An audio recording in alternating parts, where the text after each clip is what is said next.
Wa ma khalaqtul jinna wal insa illa liya'budun. Dan tidaklah aku menciptakan jin dan manusia kecuali untuk menyembah Allah. Patuh dan taat atas apa yang diperintahkan oleh Allah Subhanahu wa taala. Ini mana toleransi kita, begitu kan? Seperti itu. Kang perlu dibantu nggak? Kan Kang lagi ada hajatan nih. Itu kan adab-adab tuh. Bahkan kadang yang saudara pun yang jauh, yang lebih tahu itu ya saudara kita. Tetangga kita. Seru banget diskusinya di sesi yang pertama. Nah, sekarang kita lanjut sesi kedua tadi tentang pembahasan soal adab. Tidak selalu kepada orang tua, tapi adab kepada Allah dan adab kepada yang lainnya. Gimana Ustaz? Nah, sekarang kita adab kepada Allah. Oke, siap. Ya kan? Yang tadi sudah kita jelaskan bahwa perlunya kita ini adab kepada Allah Subhanahu wa taala. Artinya kita kan hidup di sini kan diciptakan oleh Allah Subhanahu wa taala. Wa ma khalaqtul jinna wal insa illa liya'budun. Dan tidaklah aku menciptakan jin dan manusia kecuali untuk menyembah Allah. Nah, menyembah Allah kan artinya kita patuh dan taat atas apa yang diperintahkan oleh Allah Subhanahu wa taala. Dengan sholatnya, dengan puasanya, dengan zakatnya, itu kan ada adab-adabnya juga, gitu kan. Dalam sholat kita mungkin berwudu, ada tata caranya, dan dasar hukumnya juga sudah jelas, gitu kan. Baik dari hadis ataupun dari sunnah, gitu kan. Dalam sholat pakaian kita harus rapi bersih, gitu kan. Itu bagian dari adab. Bagian dari adab. Bahkan masuk rumah pun kita juga ada adabnya. Berdoa, ya kan. Masuk masjid pun kita juga ada adabnya. Artinya dimaksud adab terhadap Allah itu semua yang Allah ajarkan, perintahkan. Betul. Iya. Karena kan memang adab ini sifatnya mengikat. Memang posisinya masih tinggian akhlak ya, tapi adab di sini kan norma-norma yang telah ditentukan. Iya, gitu. Dan itu menjadi hal yang kebiasaan yang harus kita kerjakan, gitu kan. Walaupun di tiap daerah itu adabnya berbeda-beda. Tapi karena ini adab kita sama Allah, kita harus mengikuti ajaran-ajaran yang diperintahkan oleh Allah. Masuk rumah baca doa, keluar rumah baca doa. Bahkan mau berpergian pun kita juga harus baca doa. Gitu kan. Masuk kamar mandi. Semuanya. Mohon maaf nih, yang sudah berkeluarga ya, itu pun juga ada doanya. Bahkan ada doanya.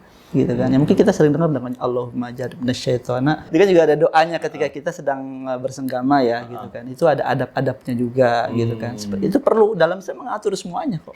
Seperti itu kan. Maaf, doa ini dalam arti itu doa itu tujuannya untuk kita kebaikan kita dan lain. Apakah ada apa sih istilahnya itu? Ketika kita berdoa kita mendapat amal baik, kata-kata apa seperti itu, Ustaz? Atau gimana? Jadi sebenarnya doa ini supaya kita terhindar daripada bala tersebut ya, daripada gangguan tersebut, seperti itu kan. Ya mungkin dengan doa itu sebagai wasilah perantara kita ini sama Allah itu diberikan kebaikan, gitu kan. Walaupun tiba-tiba doa kita sudah melakukan doa, tiba-tiba ada hal yang tidak kita inginkan, nah itu sudah kehendaknya Allah Subhanahu wa taala. Tapi dengan doa ini, insya Allah dengan mungkin kita berpergian kita berdoa, itu kan bagian dari bismillah, saya ingin berangkat. Itu kan niat dia udah baik, dia mengharap ridhonya Allah. Gitu kan, seperti itu. Walaupun tiba-tiba ada hal yang tidak kita inginkan, kan setidaknya ridhonya Allah sudah ada. Itu sama dengan ini nggak sih? Inna amanu biniyat kan sih sebenarnya? Bisa dibilang masuk daripada innamal amal. Jadi segala sesuatu kan karena niatnya, gitu kan. Ya tadi kita masuk rumah niatnya untuk mendapat ridhonya Allah, maka insya Allah, mohon maaf ya, setan itu pun akan terhindar dari kita. Makanya Rasulullah pernah itu ketika itu ada seorang yang menjaga gandum zakat gitu kan. Ketika itu zakatnya mungkin sering diambilin dan rupanya ngambil itu memang setan. Gitu itu ya? Ada kisahnya. Bener ya itu ya? Itu. Dan itu diperintahkan supaya untuk membaca ayat kursi 3 kali. Iya. Dan akhirnya dengan baca doa itu kan akhirnya setan itu nggak mau datang lagi. Tadi kan sudah bicara masalah adab pada orang tua, kepada Allah, dan kepada guru. Nah, gimana tentang guru tuh, Ustaz? Ya tadi, karena kan kita yakin ya, bahwa karena guru itulah sebagai perantara kita untuk bisa mendapatkan ilmu. Perantara dalam arti memang pernah mengajar kita gitu kan? Kita dapat wawasan, dapat sebagai karena seorang guru, gitu kan, seorang mu'alim. Yang mungkin kita bisa baca Al-Quran dan sebagainya, itu ada faktor daripada seorang guru, seorang mu'alim. Kita mungkin bisa hitung-hitung, bisa baca hur dan sebagainya karena ada faktor seorang guru. Walaupun memang orang tua kita juga mengajarkan, tapi kan selebihnya juga ada pendidikan formal yang dimana kita juga diajarkan di situ. Oke. Artinya mengadap terhadap guru itu saat menghormati, tetap berkata yang baik dengan kaulan karimah, perlu mendoakannya gitu kan. Ketika dewasa sebenarnya jadi sesuatu nggak boleh sombong gitu. Betul. Itu adab-adab. Gitu kan. Perlu nggak katakanlah, ini itu guruku yang dulu. Kita kalau ingat kita silaturahmi ke beliau. Gitu. Iya. Seperti kan. Berikan hadiah yang terbaik sama guru. Itu boleh. Hadiah itu kan ya semacam tanda jasa yang sifatnya kesukarelaan, bukan paksaan. Nggak apa-apa gitu. Ayo teman-teman kita kumpulin uang mungkin buat guru. Itu tidak masalah. Itu kesepakatan hadiah aja ya. Dan hadiah bisa kita berikan sama siapa saja. Bebas. Sendiri boleh. Oh iya, kumpul boleh. Buat orang tua kita hadiahkan juga boleh. Harus ada nominal tertentu ya. Betul, seperti itu. Itulah hadiah. Selain guru, Ustaz, siapa lagi Ustaz? Ya, kita kan tadi sudah berbicara adab kepada Allah, adab kepada orang tua, adab kepada guru. Kita juga adab kepada manusia. Sesama manusia. Adab sesama manusia ini sangat penting sekali karena kita ini makhluk sosial. Gitu kan. Artinya kan kita tidak bisa hidup sendiri, kita perlu bantuan, kita butuh pertolongan orang lain gitu kan. Nah, adab-adab ini perlu dijaga gitu kan. Seperti itu. Toleransi begitu kan, saling sapa menyapa, murah senyum dan sebagainya gitu kan. Ya mohon maaf kadang kita punya teman ada perkataan kita, perilaku kita mungkin yang tidak baik akhirnya menyinggung perasaan, itu perlu kita untuk minta maaf. Nggak apa-apa. Khudil afa. Ya, ambillah untuk saling memaafkan. Itu paling penting gitu kan. Jangan sampai berbulan-bulan dan sebagainya akhirnya kita tidak mau berislah atau mengadakan saling memaafkan, itu kan nggak baik juga, apalagi marahnya sampai melebihi 3 hari, itu nggak baik gitu kan. Sama muslim ya? Iya, sama manusia gitu kan, seperti itu. Artinya sama manusia ini kita punya toleransi yang sangat baik gitu kan, tetapi tidak lepas daripada aturan-aturan syariat Islam gitu kan. Ya misalnya maaf nih, ada orang yang non ya, ketika dia meninggal ya kita boleh saja itu bertakziah, tapi tidak perlu harus tidak perlu harus mendoakannya, karena memang agama kita beda. Tapi kita takziahnya diperbolehkan. Diperbolehkan, tapi doanya enggak. Ini kan toleransi kita, begitu kan, seperti itu. Ya sama mungkin ketika kita sedang di tempat kita ada yang meninggal di tempat muslim ya yang non juga silakan gitu kan. Tapi dia juga mau mendoakan, ya itu mungkin aturannya dia, kita juga nggak tahu seperti apa gitu. Tapi kan di aturan Islam seperti itu. Gitu. Ini makna daripada ini mana toleransi kita, begitu kan, seperti itu. Oke, setelah itu apa lagi Ustaz? Nah, kita ada juga adab terhadap saudara. Saudara kandung, saudara. Iya. Artinya kan saudaranya paling penting ya. Sepupu kita, keponakan kita, mungkin paman kita atau mamang, bibi, itu kan bagian dari saudara-saudara kita. Oke, itu berarti karena garis ini ya, keturunan. Itu ahlul qoribah yang masih dekat gitu kan. Mungkin dia lagi ada undangan, lagi ada hajatan, perlu kita bantu. Hajatan perlu. Nah, misalnya ada yang lagi sunatan nih, semacam sunatan, khitanan, atau mungkin ada yang nikah, ya kita kalau diundang datang gitu kan. Ya kalau memang kita nggak tahu seperti kan kalau kita diundang sebagainya ya kita datang gitu kan. Artinya kita tetap membantu. Kalau memang kita diperlukan untuk bantuan ya kita harus membantu. Membantu maksudnya nanya kira-kira kamu repotnya kalau bisa kita nanya aja, ada yang perlu dibantu tidak, misalnya manggil kan tergantung tiap-tiap daerah beda ya. Seperti saya kan mungkin Kang perlu dibantu nggak, kan Kang lagi ada hajatan nih. Itu kan adab-adab tuh. Jadi jangan sampai kita dipancing dulu ya, kalau bisa memang kita bertanya, Kang perlu bantuan nggak, ini Kang lagi ada hajatan gitu kan, seperti itu. Pak itu adab. Jadi kan ada tutur kata yang saya masih kayaknya sebagai seorang Kakang nih kayaknya diperlukan untuk bantuan. Lebih kayak tahu diri, masih tahu ngerti.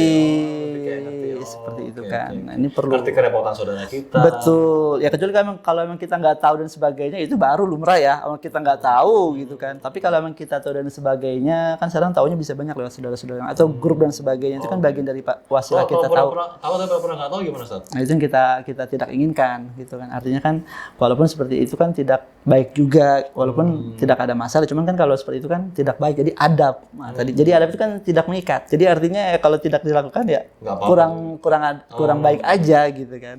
Jadi jatuhnya ya tadi kita nggak punya kebaikan gitu seperti kan. Dan jadi pertanyaan apakah itu termasuk dosa apa tidaknya, itu udah ininya Allah gitu kan. Seperti itu.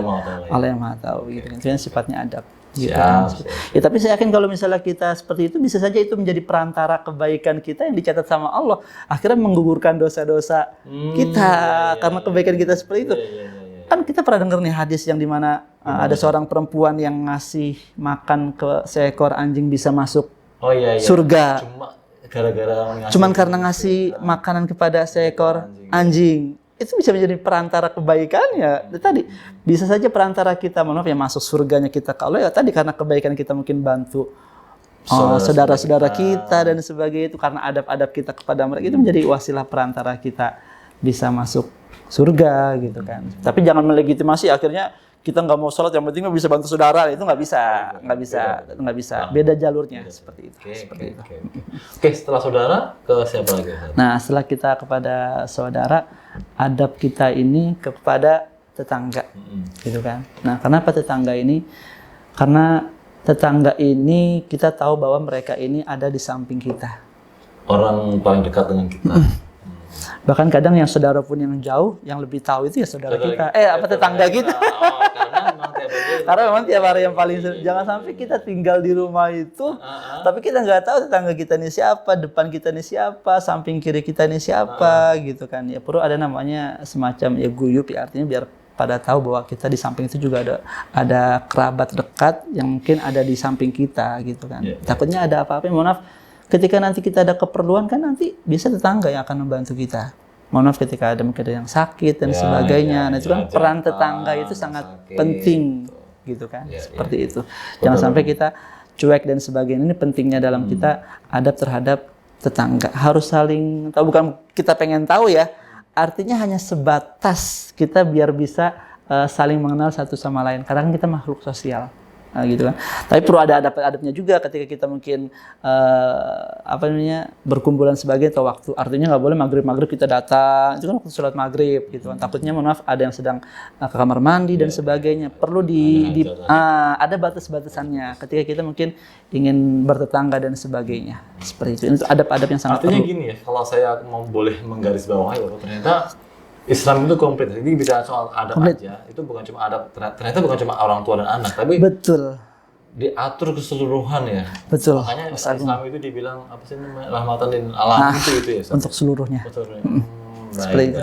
Jadi masya Allah banget kalau kita ini menjadi orang Islam yang benar-benar memahamin Islam.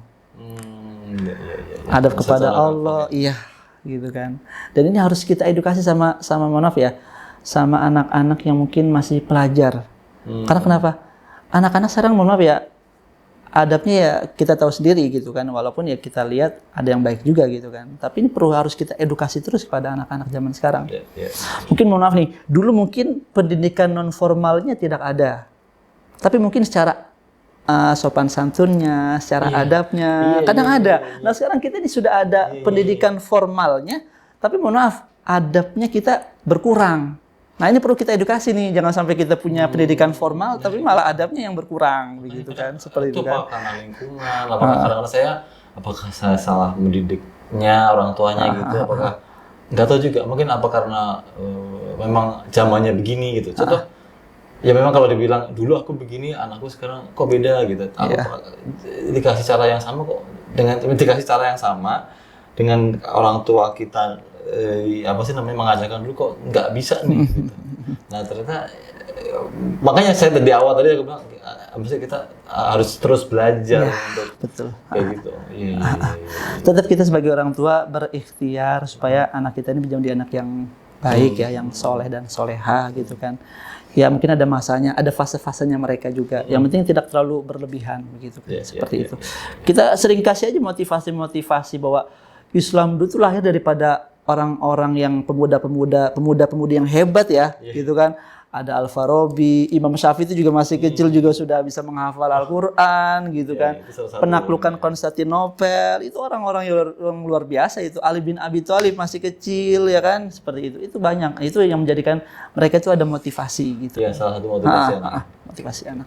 Baik Ustaz, kayaknya setelah banyak yang disampaikan. Mungkin kita akan sambung lagi di next episode tentang adab anak terhadap orang tua. Semoga kita semua dikasih kesehatan, amin ya Allah, pangan rezeki, amin, kemudahan di segala hal. Yang selalu aku doa itu semoga selalu jadi orang beruntung dimanapun. Amin ya Allah. Qad aflaha man zakkaha. Siap, kita saling berdoa, saling support. Baik, terima kasih teman kawan-kawan di Medina. Ya.